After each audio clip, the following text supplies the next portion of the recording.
Noong huling bahagi ng January hanggang February, nagkaroon ng kaso ng pananakit si Kim laban sa kanyang anak. Ang panganay nilang anak ang nagsumbong sa barangay chairman ng Santa Maria, Bulacan. Paano mo? Rosemary po. Rosemary. Taga saan si Rosemary? Taga Bangkal po. Bangkal. Makati. Ang sadya dito? Yan, doon po ng Pasig. Cutter Blake.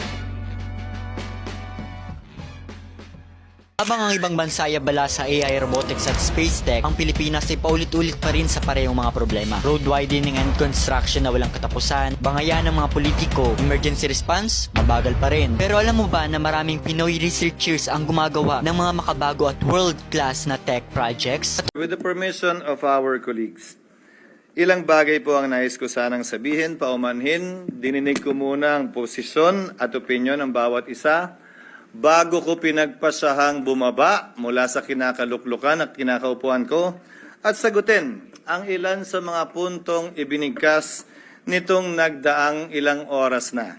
Una, nasabi na maikli lamang naman na panahon ang kailangan gugulin para dito, bakit hindi pa ginawa noon? Hindi ba't obvious na nakita po natin itong nagdaang magtatatlong oras?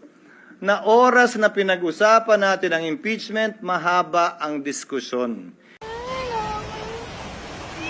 Sto, dito lagpas tao na po. Kumawa naman yung kabila. Mga galakgak po kawawa. Ano ba yan? Yung sinasabing kawawa tayo dito eh.